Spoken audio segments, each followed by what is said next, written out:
Hello friends, welcome to our YouTube channel friends. In this video I am gonna tell you about how to fix auto power off problem in your Redmi A5 smartphone. So let's start the video friends. If you are facing like your smartphone when you just turn on it and it is sometimes automatically turning off, so this is the sign your phone getting old. So you can just fix it by doing some settings also. If your storage is full and your there is no any space for it, sometimes it's occur due to this also.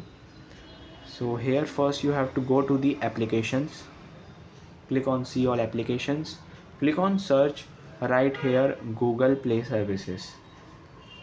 You have to clear cache this and then right here Android system, clear cache this also. You have to do time to time update like software updates, app updates, so it will keep your mobile up to date. And then you have to restart your device. This will be fixed. I hope you like this video. If you like this video, then subscribe to our YouTube channel for more helpful tips and tricks videos. See you next time.